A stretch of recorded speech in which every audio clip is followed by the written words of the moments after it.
In here. Thank you for joining us. We'd love to hear where you are tuning in from, so feel free to drop in the chat. I'm very excited to welcome Adrian McDermott. He's the CTO of Zendesk. He's going to be talking about enterprise, SMB, and everything in between, how to scale with your customers as they grow. So be sure to drop your questions in the chat for Adrian. He's going to be leaving plenty of time at the end to go through them. Adrian, thanks so much for joining us. Take it away.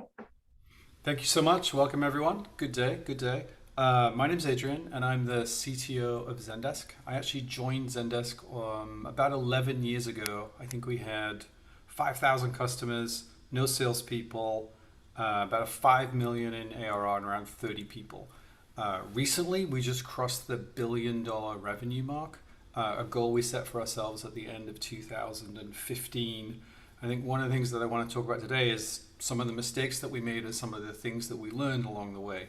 Zendesk obviously started as a heavily focused web try-buy SMB company, and we've moved up market along the way, and a lot of our customers grew ridiculously fast and dragged us into those changes. So gonna kind of attack this with, with three sections. All good presentations have three things, right? Firstly, talk a little bit about the inflection points, the things that happen where you have to stop and recognize what's going on. I think all startups to a certain extent are a series of small failures that can lead to great success. But mostly there are sort of moments of chaos, existential crises that you face, and a series of sort of pervasive non-decisions that you don't make that have a long-term impact on your growth. And it is important to recognize those. The second thing, we're in changing times, and I think delivering time to value all the time is becoming more important. Expectations are changing, and just in terms of product market fit, how you want to show up for segments of your market, segments of your customers is incredibly important, and how they want to buy, how they want to be sold to, and how you want to package and charge. These are decisions I think that you have to keep revisiting. And then finally, how you should think about trust and culture, how it goes through the organization and controls it. So those are the three sections, and plenty of time for questions at the end. So let's go first and talk a little bit about those inflection points, the moments that high growth companies have where things need to change, right?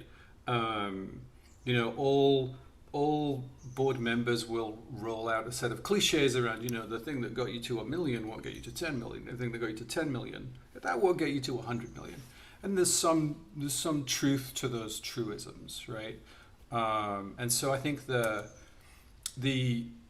canonical tool in the toolbox to deal with this is sort of being the chaos monkey, the disruptor, and saying, well, we have to burn down that organization, that process, that ritual, the way that we do those things, and build something new to get to the next level, to go from 10 to 100, from 100 to 1,000, whatever it is. I actually put this recommendation first because I'm assuming that you're more likely to remember the last thing that I tell you, and I think this is almost the most overused truism in software growth, in my opinion, right? I think too many CEOs and alpha board members become kind of one-note chaos banjos, just convinced that they're the only ones that get it, convinced of their own infallibility, drinking their own urine, $1 billion to cure cancer, whatever it is. And I think there is room for disruption. There is room for change, but you can't be the only thing that you do to help with growth, right? Knowing the inflection point, knowing that it's important, knowing that a different organization, process, product is necessary, that's critical. And having sort of the bravery and being resolute enough to make that change, not being sentimental about what's got you to this point, also incredibly important. But overuse this and your organization runs around cleaning up messes that you've created over and over and over again, and it's distracting and it gets in the way of growth, which is the opposite of what you're looking for. I think one of the things I say to individual or people transitioning into management for the first time, or just people who run organizations, is there are a couple of ways to show up when people bring a problem, a question, or a request to you. You can show up as a vending machine, and you can show up as a slot machine, right? If you think about the vending machine, your employees really, this is the thing that they want. This is the thing that teams are looking for from you as a leader. They're going to come to you, they're going to hit C7, and a Snickers is going to drop out. Like, I need this, I need RSUs for this person, I want to hire someone here, I want to do this thing, I think our customers need this. They're just looking for a series of yeses and some consistency. And I think it helps with growth, it helps to push, it helps with balance. If they come to you looking for a Snickers and what they get is, cherry, lemon, anchor. And I think being a little more random in a way, making them a little bit uncomfortable and having them think twice about what they're asking for because they don't know what they're going to get. I think that's important in leadership, in companies, and in management. Otherwise, you're just going to keep spinning the wheel, right? You have to sort of play the slots once in a while. You have to go to the casino, sometimes wrong, never in doubt. These are important. I'll give you an example of an inflection point. So we go back to 2015. We have an edict from on high that we are going to be $1 billion business by 2020. We're looking at the plans of our actual book of business, and we're preparing for an all-company event. Most of the companies going to Whistler in Canada for a sales kickoff, which is a company kickoff. We're launching. It's a big deal. We're already a public company at this point. So we're living our lives in public. And we have an upmarket business. We have a sort of repeatable transaction business in SMB. I think we look at the actual book of business and we look at the emerging products that we have. And some, strategy guy, newly minted MBA from Harvard Business School comes in, and he runs a Monte Carlo analysis, 1,000 scenarios, and figures out what are the most likely ways that we get to $1 billion. And the clear conclusion is that we need to keep launching products, and we need some of those products to grow, add on, expand the TAM, increase ACV with customers, all of the things that you would expect us to do, right? What is interesting about this as I look back at this analysis is it was complete bollocks, right? It was wildly wrong and incorrect, which is okay. It's okay because it actually taught us the discipline of portfolio management. It made us, think about a problem that I think a lot of SaaS startups face is if you only have one product, if you have the monolith, it's a monolith in code, it's a monolith in attention, it's a monolith in the way that you sell, it's a monolith in all these other ways. How do you break out of that and expand your horizons? How are you deliberate about the markets that you serve and the products that you serve in those markets, right? And I think we reached $1 billion. We reached the goal. We reached it differently by taking a series of different decisions and learnings along the way, and knowing when to pivot strategy. Sometimes wrong, never in doubt. It was okay that we were wrong. The second sort of area to think about and have a conversation about is how we think about time to value and delivering. And here, I think exogenous factors really play in. Our customers, they're trained by the giants of the internet, the giants of service. I think this is true of all customers, right? When, the adage used to be that you can have good, fast, cheap, pick two. You can't have all three. But, we've been trained and we've learned that great, faster, tremendous value, it's available to us. It's what other companies bring to us. And so we have to, you have to choose what kind of company you want to be. What are the important things? And I think as you go from SMB to a market, you have to choose how to serve those segments differently because the needs are very different. And you have to figure out if you're going to bifurcate the business, how you're going to show up for those customers, and how you're going to build experiences for them. Another example from Zendesk. So Zendesk founded in 2007, 0 revenue. I think over the period, I joined in 2010, over that period got to a whole bunch of different customers. And I think in 2011, basically we hired a CRO. And he came in, did a whole bunch of analysis on the business, did a whole bunch of different things and said, we're going to go in this direction for our growth business. We had customers that had scaled significantly, primarily in the sharing economy, but social media and otherwise. And it was really interesting at that point to think about, the web try-buy experience that wasn't going to work for them. What would we replace it with? And so we hired our first salesperson at 7 million ARR. And I think a lot of people in the company were skeptical about that, right? Lovely human, but I did used to tease him. He would come in and be like, "Oh, I just closed this deal with, startup blah blah blah for 1,000, 1,000 MRR," and we would be like, "Dude, a dog with a node in its mouth could have closed that deal. If you weren't here, they would still have bought." Sort of this kind of thing, and that was sort of the way that we thought about it. But as we move forward, what we began to see, and we hired more salespeople, is that the customers who were touched, where there was that sales interaction, their NPS was higher. They expanded more. We got the ACV of the accounts was bigger. All of these, benefits accrued, and then lo and behold, 18 months after hiring the first person, we were at 70 million ARR. Like, it was just this, jet fuel that we'd put on the growth engine, right? It made the flywheel spin faster, however you want to, choose your analogy. That was incredibly important. But going back to that moment, it was a key moment.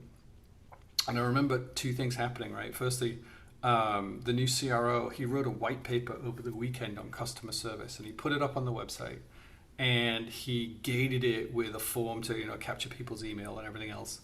And a friend of mine from Atlassian, he pinged me, he's like, "Hey, 2005 call, what year would that have been?" He's like, "1995 call. They want their marketing strategy back."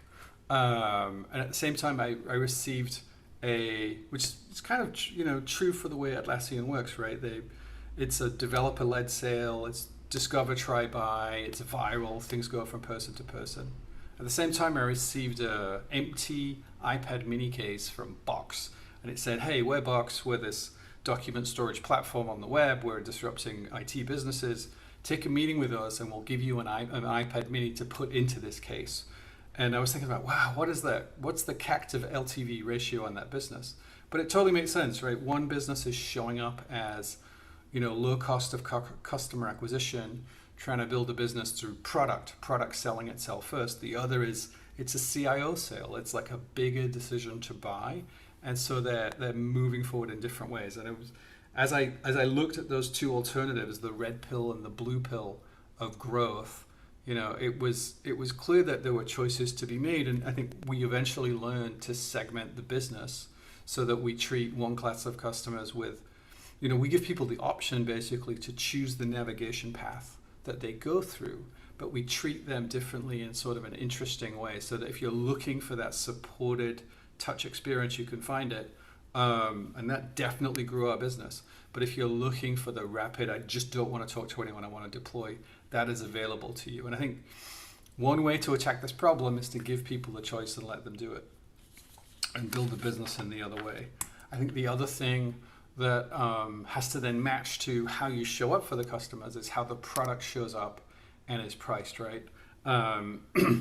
All software innovation is a brave act of either bundling or unbundling things. And the pendulum swings, and you go through bundles, and you go through individual products, and you do things differently in different ways, right?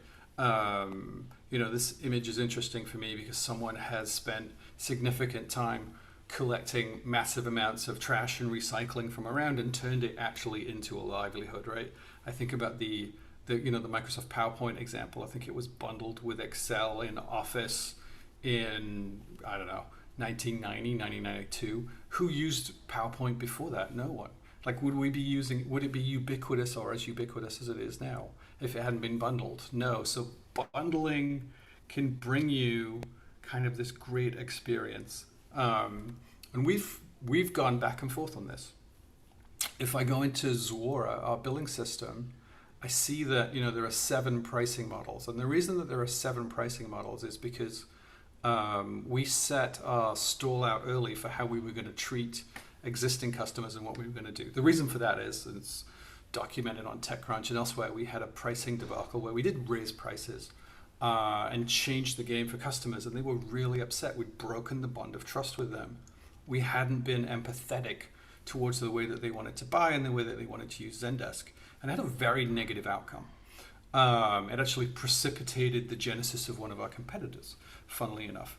And so after that, we've always used legacy pricing techniques to say you can stay where you are or you can move. And new executives come into the company and they're like, I think customers are gaming the system because we give them this choice, and they do what's best for them.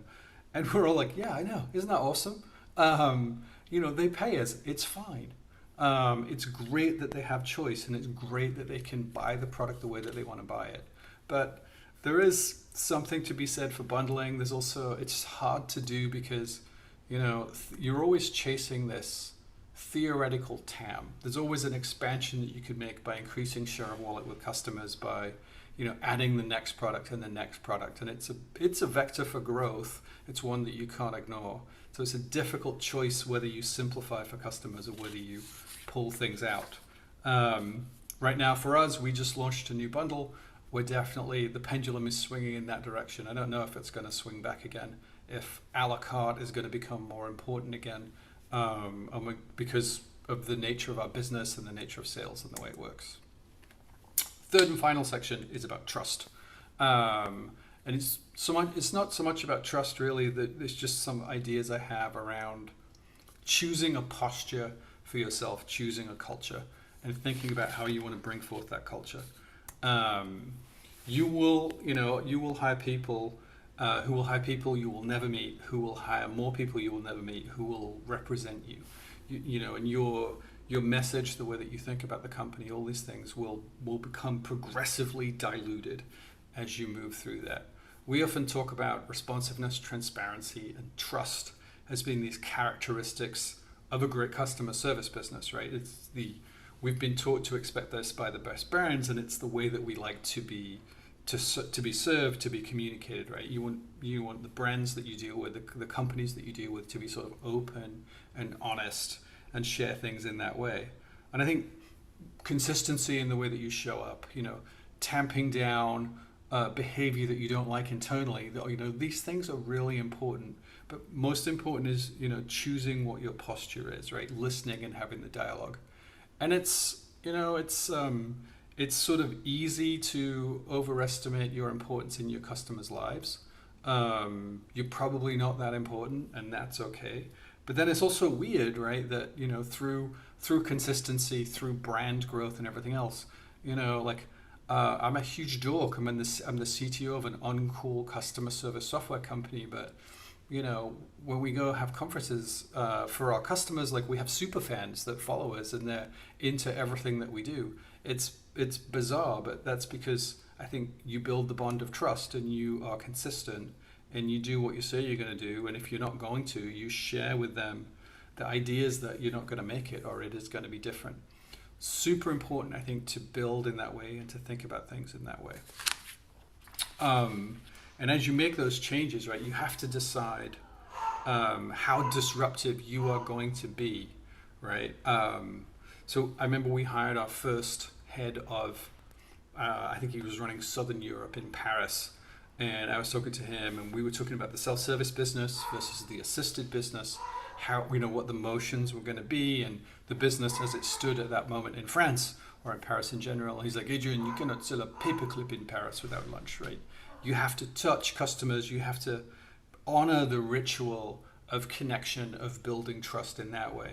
Versus, I think, the preference in other parts of the world, certainly in the US, for less meetings is better. Some things I just like to have taken care of without necessarily having that connection. I think as businesses, what we have to choose is which of the rituals are we going to respect and which do we think we have agency to disrupt. And these are difficult choices, right? Because you may not know that market so well. You may not know what you're able to do, right? There's probably a reason, if you think about the way a lot of companies run their businesses, right? That they have sort of very similar organizations around, the US, North America, UK, Ireland, Australia, New Zealand, and these kind of things. But then wildly different business for Japan. It runs in a different way. And that's because people tend to respect those rituals more. At the same time, you can disrupt, you can do things differently. You have this choice to run a different kind of business, right? You can look at what other people do. It's important not to confuse someone else's website with your own reality. It may not be as easy to see that. It may be deceptive. But take inspiration from those around you is a thing that you can do. And then I think it's also important, especially as you move from SMB to upmarket, to hire leaders at the right scale, right? It's, most founders, most company leaders are temporarily embarrassed billionaires. They know they're going to get there in the end, and they want to hire people who have seen the movie before of running at that billion, of running at that scale. The challenge is those people might not be doers on the level that you need, right? It's great to have a king, but a king needs a court, and do you really want to hire a jester right now? These are questions that you have to ask so you can get the right level of person for your expansion, good enough or practical enough that they can build that business, but not too out of touch that they don't actually serve a useful function yet until you add another 100 people. I think everyone has a range. Still trying to find mine, but I'm pretty sure everyone has a range, especially in sales. Which leads to thinking about differentiation of message. It's as you differentiate between SMB and upmarket, it's important to think about how you show up and the way that you speak to your customers, right? As I've said, you need to really understand your importance in their lives, right? You're probably unimportant until the moment that your site goes down, or you have an outage, or you're hacked, or there's fraud, or some other terrible thing happens, right?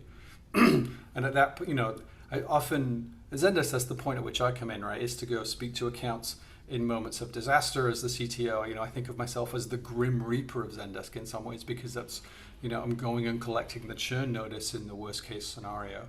That's how that's showing up digitally or showing up in person. That's the authenticity that you want to bring.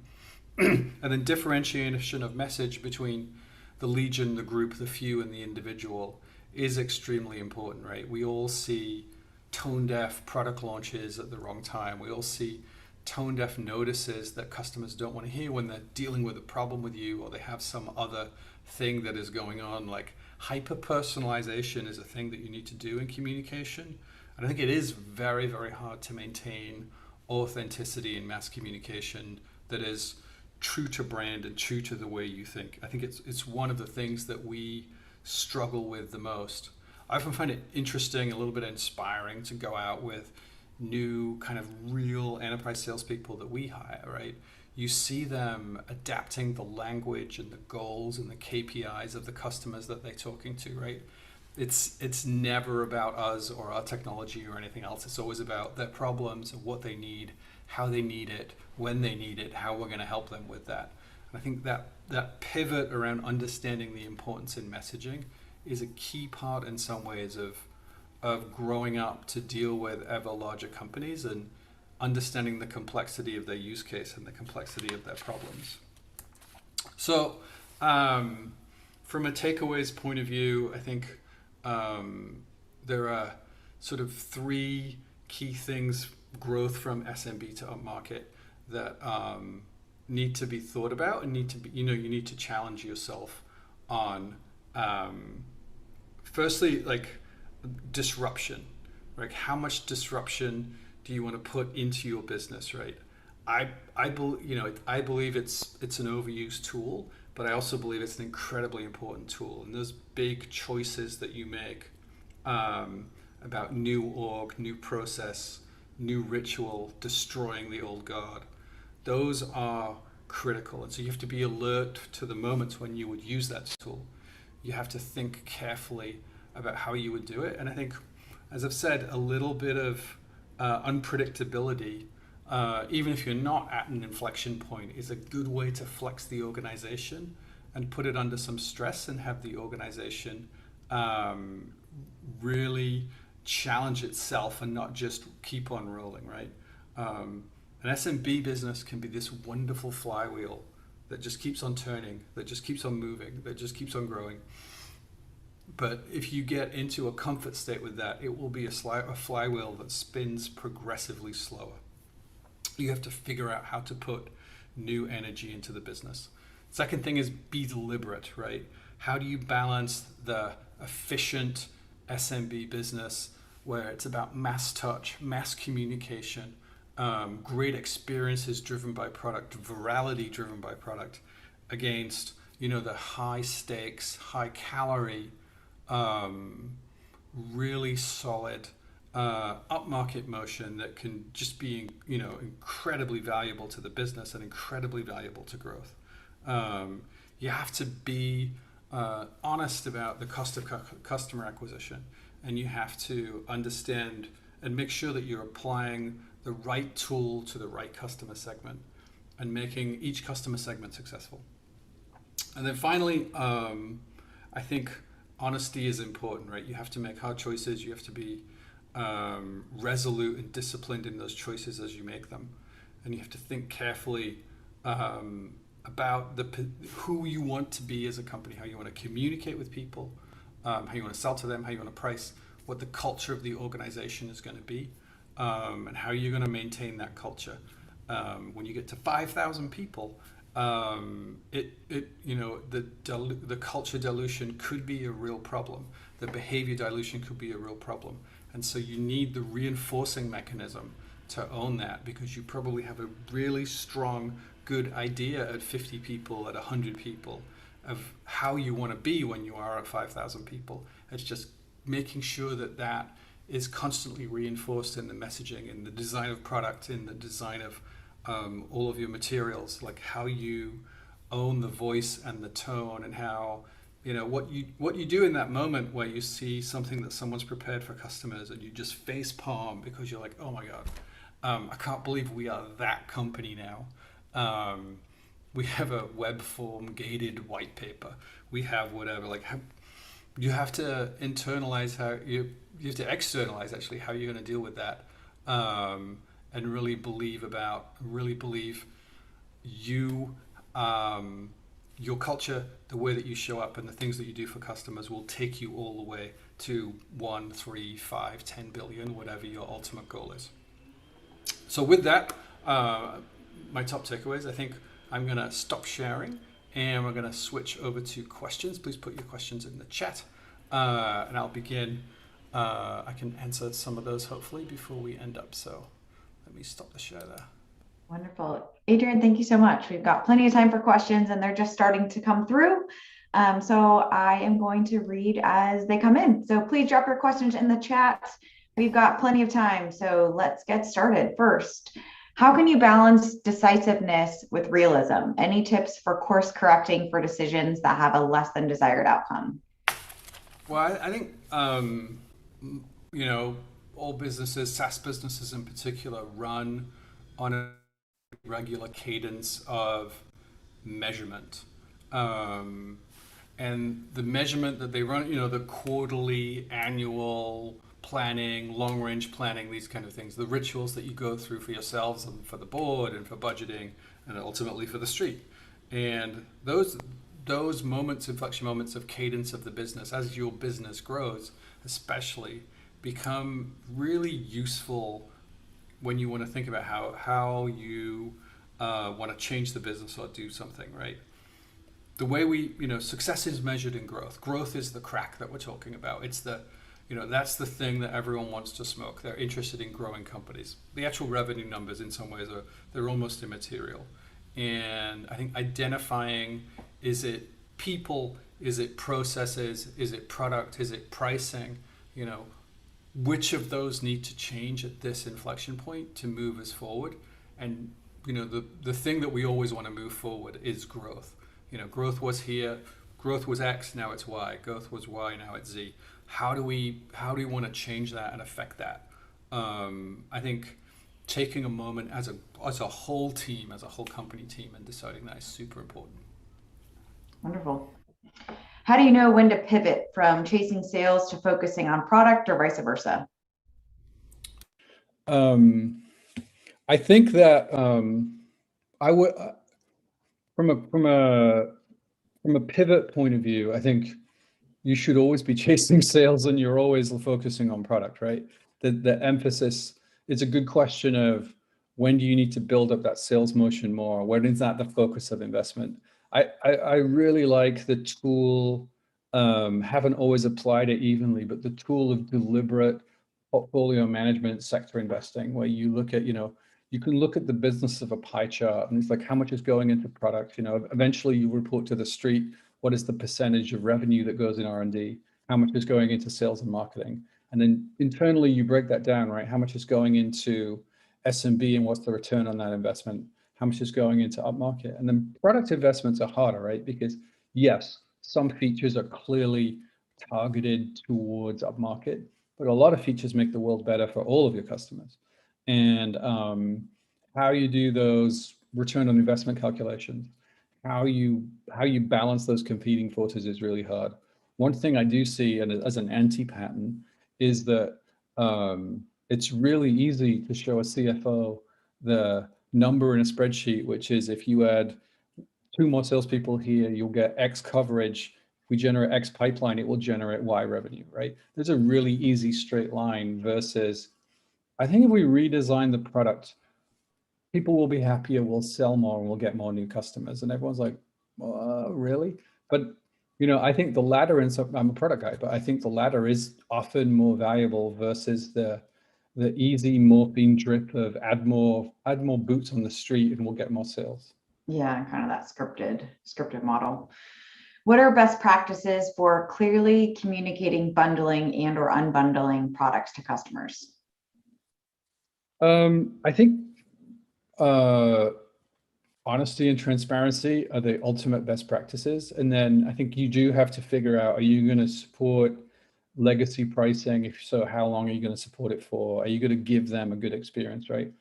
Ultimately, sometimes you do have to cancel product, right? Or you do have to change the licensing for various reasons, and that's okay. Then I think it's just about clear communication, and people will be salty with you. And these are the moments where I'm like, okay, I'm going to talk to you one-on-one, and we're going to have a conversation, and you're going to yell at me, and that's okay because that's what I'm here for. But communicate, own it, and have empathy for the customer experience, especially in small business where literally, every penny really does count, and they really care about the money, in particular, they spend on recurring services. Yeah. Very true. Perfect. And this goes into next question is more SMB focused. How can teams make sure SMB customers still feel the love when there are other demands from a growing base of enterprise customers? I think that is a challenge, right? And I suppose the challenge is, how do you make your mass communication or group communication as effective and regular as your individual communication, right? More of your budget is going to shift into sales enablement, like talking to your own people versus talking out to your customers, right? It's just a natural part of progress as you hire more salespeople. Be spending money on Gong and analyzing their conversations and running all this training. At the same time, there'll be some sort of like, oh yeah, we can probably do 3 in-product messages and 2 campaigns to our customers. What do we want to sell them this quarter?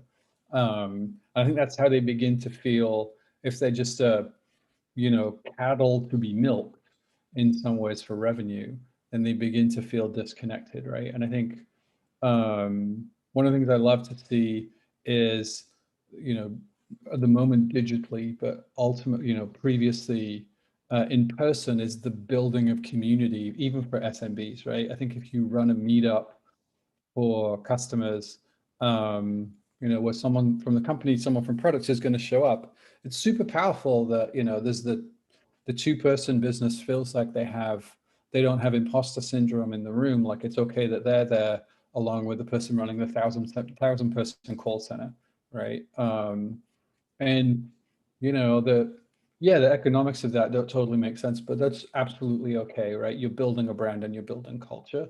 And SMB wise, word of mouth and price are the 2 things you've got really that are incredibly important, along with a great product experience. Yeah, goes a long way.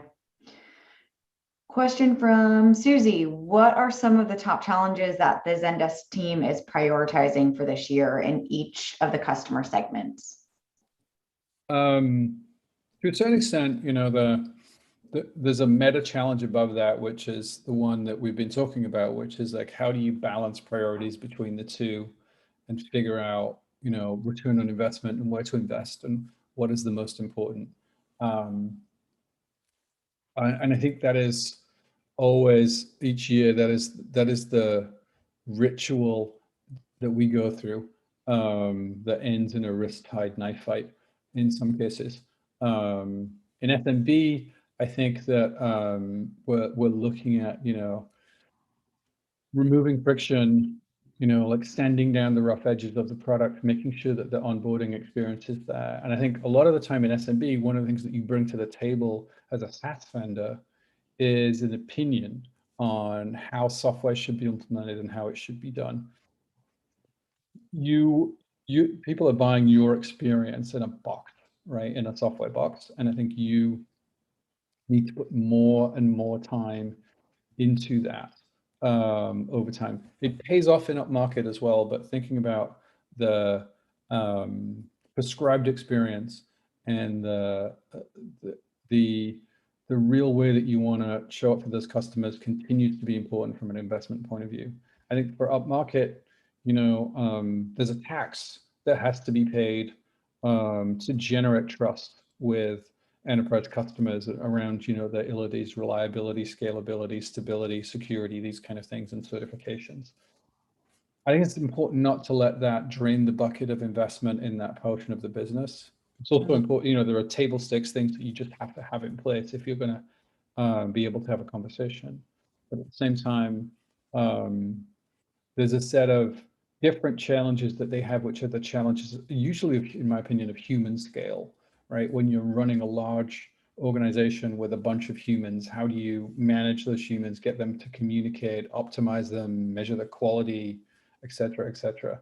And I think the balance in upmarket for me is often making sure that you get enough investment in product. You don't put it all in sales and enablement, which is it's hard to do because one has a clear straight line to return. The other is more of a business case.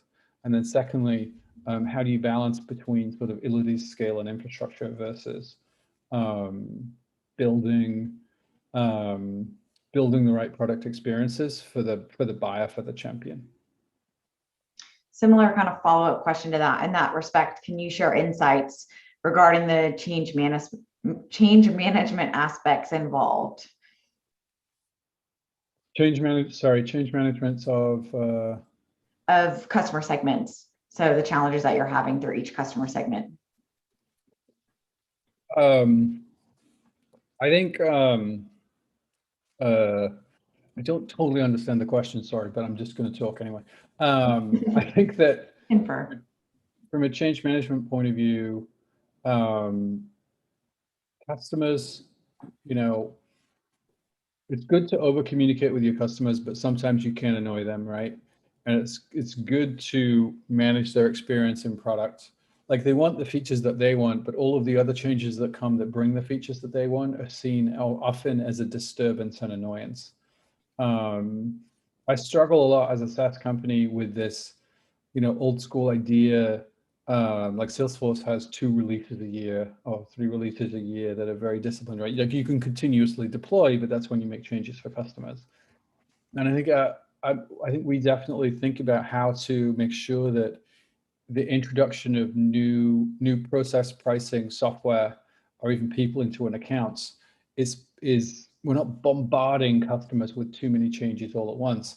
And it's something where they can, to a certain extent, opt in. We will push, but they can opt in and make changes as they need. And we do that with pricing. We try and do that with features. We try and do that with environments. Your economies of scale as a SaaS company, founded upon having one product, right? Zendesk has one product. Zendesk superpowers. We have one product that serves people from 1 to 20,000 users. Also, the weakness of Zendesk sometimes is that we have one product that has to serve everyone from 1 to 20,000 users, right? Sure. But that's the beauty of SaaS economics, and having, slowly managing the change for customers and giving them optionality sometimes can leave you with what is effectively a fake 2 version deployment, which you can't sustain or should not sustain for too long. And you have to do whatever you can to get customers to move because your economics are based on having one version for everybody. Awesome. Next question. Paulo, on the quote, everyone has a range. if you're entering a new market or geographic region, would you hire sales head slash GM type of person or more of a sales head only? If you could expand your thoughts on that. I think that your first region employee needs to be, what is it they say in baseball, a 5-tool player. I think you need someone who can, even if they can't do everything, they can fake it. Because people often say that product managers are mini CEOs, but they're not. They're just product managers. But I do think a GM in a region is really the distance. They have this distance. The distance of time is really the biggest distance in the digital world, right? The distance of time zones.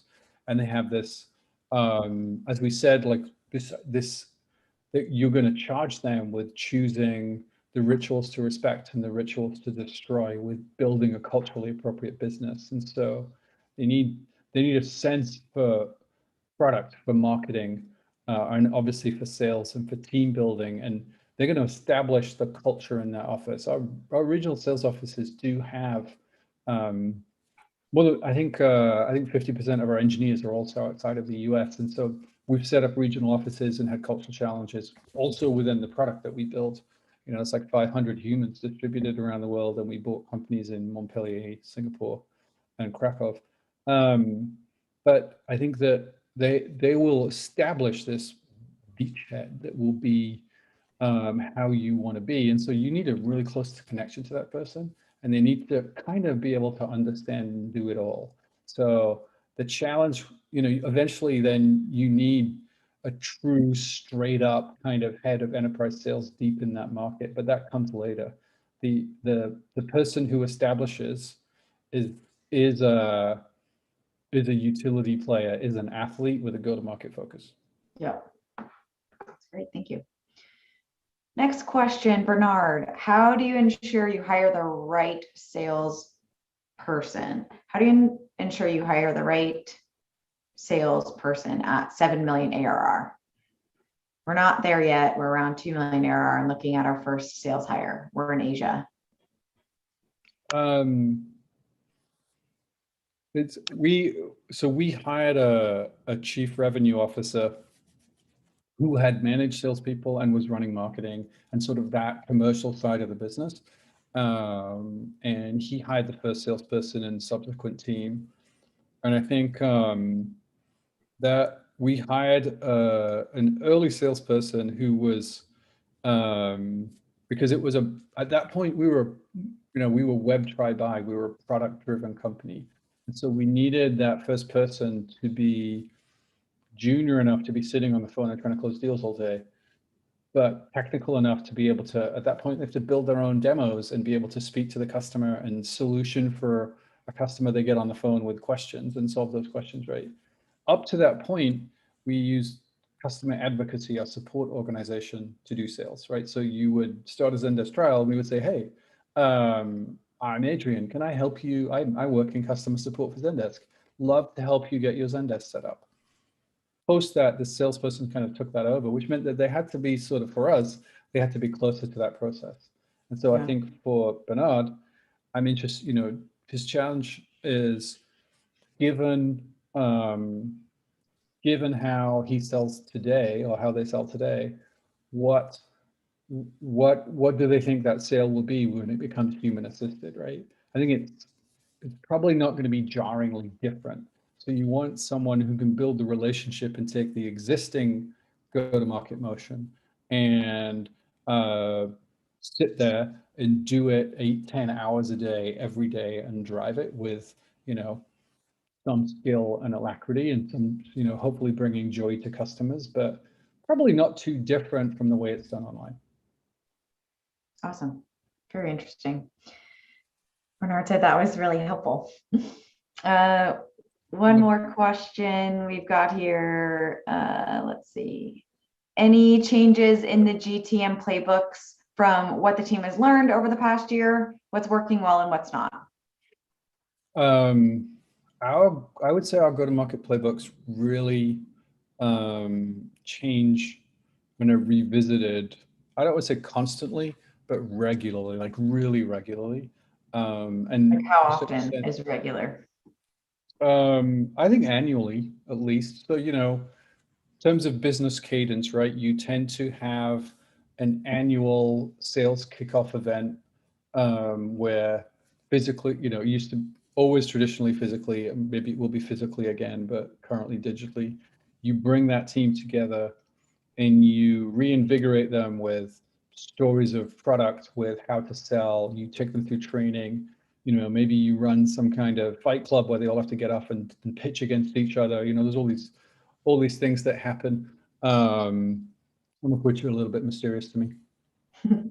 As you go through that motion, as you go through and do things, I think you should be thinking about a lot of preparation for those events, in my opinion, where how we want to sell next year. Like if you're opening up a new target branch of customers, if you're thinking about new markets, I think how you want to show up and sell should be written down and should be propagated, right? Going to remote work has helped, I think, a lot of us understand the importance of the discipline of writing shit down, to use the vernacular. And I think that that is so important as you're scaling your organization. And I think in sales, go-to-market playbooks, the way that whether it's running, the way that you turn sequences into leads, into other things, right? I think someone should be kind of working on all the time. You don't want to push change constantly into the sales organization. You want them selling. But when you do take that moment to plan and change, you should use that moment. So for us, lately, just Zendesk wise, right? We think there's an inflection point in the industry around the transition to conversational business, to messaging experiences being the first point of entry into customer service and the way that works, right? That requires a different selling motion in a way. Like it's more important to have a proof point for that, to get some kind of deployment either on the web or mobile SDKs and build for that, versus dropping a contact center into someone and saying, all right, just put the phone number on the web and there you go. I think that transition we're taking our sales teams through, right? We have transitions that we're going through. We're in motions to sell our Salesforce automation tool and do other things. And so I like that we can really take those moments to touch the people that are going to be speaking to our customers, and really having sort of those fulfilled conversations. Love it. Getting a lot of thank yous. It's really helpful. So appreciate it. We have time for one more question if anyone wants to drop it in, but we are going to drop in a link to the Zendesk booth. So they are giving away $100 Amazon gift cards, and there are 10 up for grabs. So make sure you stop by their booth, enter in the raffle, check it out. And that's it. Last question, just people saying thank you so much. Love it. Superb dialogue. So we really appreciate it. I was going to say the $100 Amazon gift card is the iPad mini of 2021, clearly. That's right. Love it.